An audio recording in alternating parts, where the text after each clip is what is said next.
tell our viewers a little bit about your character?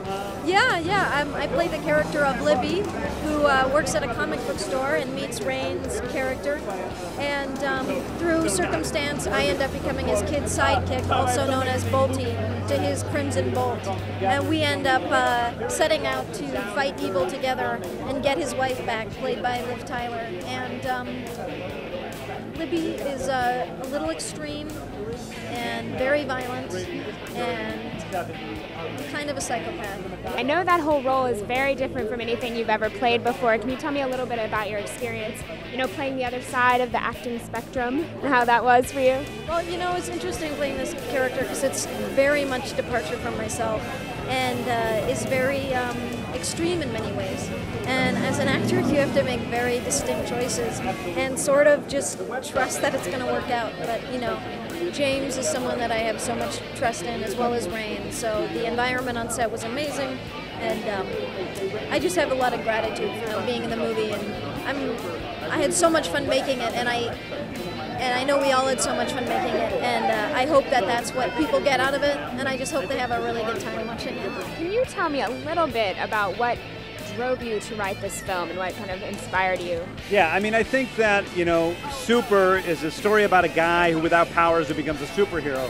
But what it really is about is a guy who has a calling and believes in that calling and follows it all the way. And we get to watch him on that journey and see what happens to him. And I think that's something that speaks to a lot of people. Most of us aren't going to be called to put on a superhero costume, but we're called to do different things in this life. I feel like I was personally called to make this movie. I followed that calling, and that's what I did. That's my version of putting on the costume of the Crimson Bolt. But can you also tell me a little bit about the casting in this film? It's a great cast, very interesting and diverse. Can you just tell me how that kind of came to be? Yeah, this is a film that the cast all did this movie for scale. These people normally get paid millions of dollars to do a movie. They did it for a few $1,000s a piece because it was a project we all believe in. I normally get paid a lot more. I did it for very little money. We made the movie for very little money. It's all about something that we believed in, wanting to do something different, wanting to do something that we felt like hadn't been done before. Can you tell me, I know as children most of us are like, oh, I want to put on a cape and fight crime. Did you feel like you had that fulfilled in you by playing this part?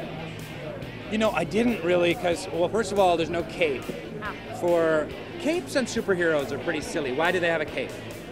To make them look like a superhero. I think it's a cliche. I think when they fly and it flutters, it looks cool. But you don't need a cape. I don't even know why you need spandex. It gets in the way. Really what they should be wearing is like armor, like a knight in armor. Yeah, you know what I mean? I do. Kind of like Iron Man, I guess. Yeah. But no, mostly after this, I never want to get into spandex again because it gets so stinky and sweaty and cloying on your skin. It's like rubs wearing in all the wrong places. Totally, it's like wearing like 1,000 pink sponges taped to your body. It was really not fun. Oh my! And another thing, looks warm? Not warm. Not warm at all. No? No. Try it. Run around in spandex. So Ellen Page, back in a movie with her. How was that? I know. Well, we got to rekindle the magic that we had in Juno in our one scene.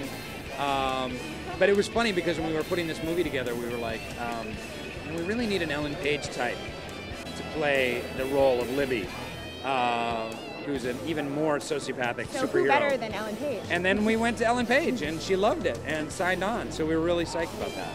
Why do you need all those? I'm making up my own superhero. He needs a weapon. That'll do. Cool. All it takes to be a superhero is the choice to fight evil.